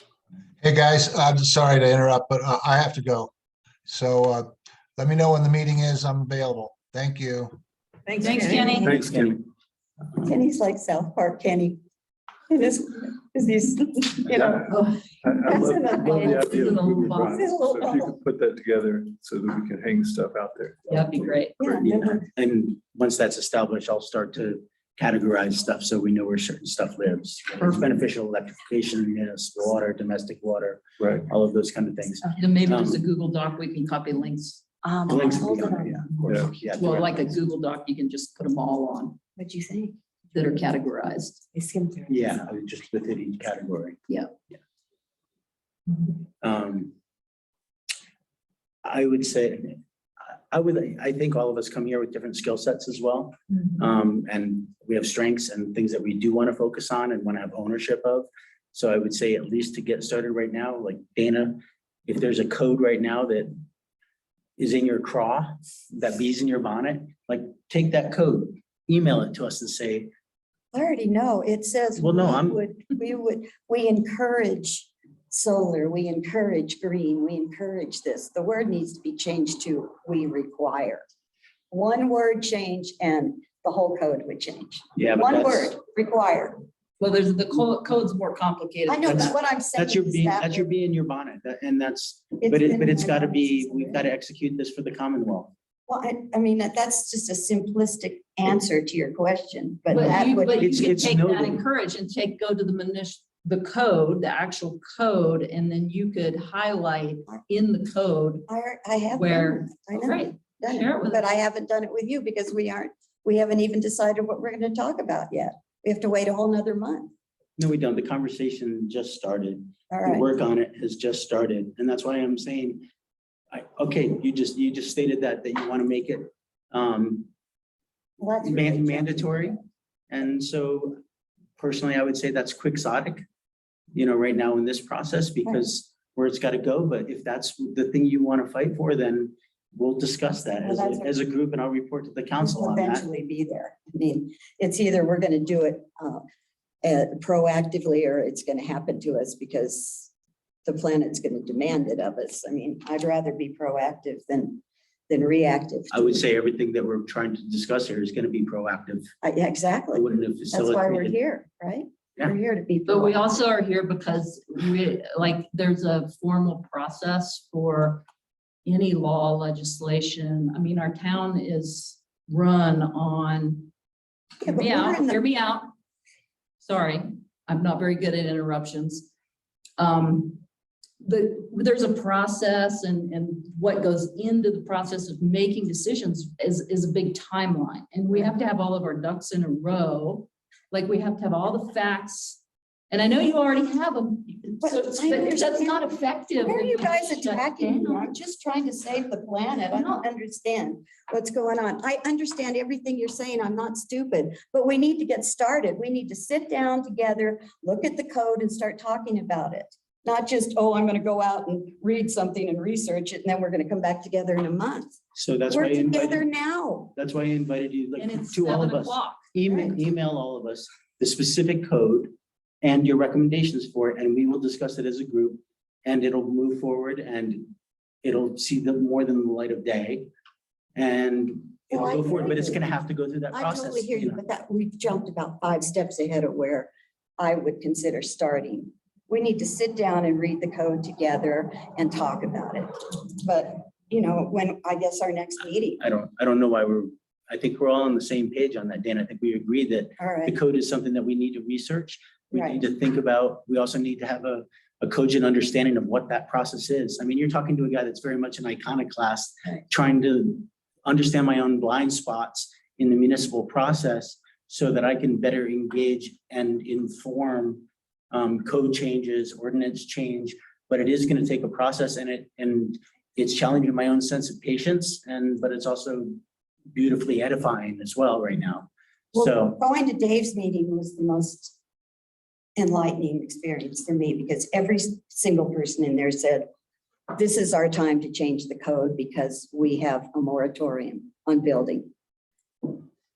Everybody on well, I don't know about everybody, but Yeah. everybody that piped up Yeah, said and I that. think we need to be careful because, I mean, we need to look at what the costs of doing this are. We need to look at what the feasibility is. We need to look at timelines and staging. We also need to look at other ways besides law. I mean, how can we encourage this, or, can there be fees and, lack of fees and, think about how do we, Sell it. kumbaya and sell it and bring it together so that, we get to where we want to go together. What's the easy thing to do? What's a little harder and how do we do that? So, yeah, let's all think about that and look at what other people are doing. Well, And share California's resources. done it for the entire state, so that Yeah. would be something to definitely research, how they got it done. as I've gotten closer and by attending all the council meetings and reading all the packets, and if I zoom out just a little bit, just to see what's happened in the last 2 to 4 years, 5 years, it's actually quite a bit for a small municipality, right? It's a lot. And that's not without its frustrations, that there's also other things on the wish list. But in terms of incentivizing the process, it's got to start with good, clear collective communication, then going through me to council, Right. communication with Preston, navigating it in the legal element of it, but also to incentivize people to do it voluntarily and habituate it even before it hits code. So that's where I then engage the whole, we've got to do this in a sustainable manner because we understand we're dealing with a crisis, but crisis execution is going to backfire. So that's the only thing I'm trying to moderate on. It's not, like I said, I've heard you and I hear you, and I want to translate that into execution. I know, and it's tough because money is involved, and that's the unfortunate key. Because to what? everything. Money is. It's one element, but that's also energy, and we can also massage that in a kumbaya way into getting other things done as well. It's paradigm shifts too. And we're doing it locally. So I think we set a good, strong, we have feisty, robust conversations like this, and then we come out with a very lucid salvo and to the public and to council. And one thing well done at a time, Right. like save this dragonfly. So, I know, I was like, so do you thing is- want to set another meeting date? Um, It's 2:55 in the morning in Germany now. Are you gonna zoom in? We'll see. Don't, You're setting it up. So this is I'm looking, but the final Wednesday of the month. Those things have helped me schedule, like knowing that it's the second Wednesday or the final Wednesday or something like that. How does that fit for people? Doesn't work for me next month, for the 28th of Yeah. September, that would be. Yeah. Doesn't work for me. yeah, I'm on the But would that board. work for future months? I'm on the board out at UMC and Compadre Medical Clinic, and they meet the fourth Wednesday of the month from 5:30 to 7:30. So, Here, let's take a, Well, I feel like Tuesdays and Wednesdays are better for me in general, so. Tuesday's okay. That works. Tuesdays are good. Mondays don't work for me, so that's Tuesdays good. Regular planning commission meetings, and I have to attend those, so. so how about a quick doodle poll? First Wednesdays of the month? Isn't that, Second Wednesdays is council. Oh, second That's why I'm gonna Wednesday. ask it on first Wednesdays of the month, third Wednesdays of the month, and fourth Wednesday of the month don't seem to be working. Right, About but first Wednesdays work for me. yeah, that'll work for first or me. third. So First will work. So, okay, first, any doodle polls would have to come from staff, but the 7th is the first Wednesday of September, and we have a special council meeting that day. So that won't work for September, but it could theoretically work for beyond. We have to Who just said, plan Tracy it. said every- Tuesdays and Wednesdays generally work best. Maybe we just plan at each meeting That's actually not a bad idea. because it doesn't look like it's working now even. So the 21st is the third Wednesday. Yeah, that would work for me. And this next month, the 21st, that's the Sniffles Energy Uh, Board meeting, What about the 20th? Tuesday, the 20th. I'm gonna be a month Oh, yeah, so I didn't, well, here, When are you let's, coming home, Angela? 25th. I get home on the 25th, but I'm in Aspen for a conference immediately until like the 29th. So I'm pretty much not available September. Unless you zoomed it somewhere. Preston, I can don't you know if send I out a can do that. doodle poll for That's okay. this second official meeting Yeah, we with a concurrent eye on trying to figure out which would be a consistent day each month subsequently? If you want to do the first Wednesday starting in October, I feel like that seems Mhm. pretty open to me for the rest That of would work. the really well year. for me. Mhm. And since we're already basically September right here, then that would be the 5th of October. Mhm. Mhm. Does That works for me. the Mhm. first Wednesdays of the month then? Mhm. Try for that. And 5 o'clock, How do people? Yeah. 5 o'clock or even a little later, I sure. First Wednesday, does that mean we're skipping next month or just finding something in between? We'll doodle for next Okay. month. Yeah, so like actually, so skipping September, but October, but that's it's exactly 5 weeks away, which is probably a good amount of time to get some of the other structure done here in the background. We could have 2 meetings in October as well, just to get us like ramped up a little bit. I mean, I empathize with Dana. It feels like a long time between meetings, and it feels like if we had a couple meetings a little more close together, at least initially Yeah, in October, that would help us. just to get kind our of jump. structure going, and then we could What branch about in off. September, just because? Yeah, I agree. Maybe, you Do know. one in the middle of September, Yeah, even though I know Angela's out of town, And but Dave. so's Dave, but As long as I'm excused. I don't think we should like not meet just because a couple people aren't gonna be in town. It doesn't sound like a good reason to me. I'm of the mind that we can get a lot of work done between now and October 5th.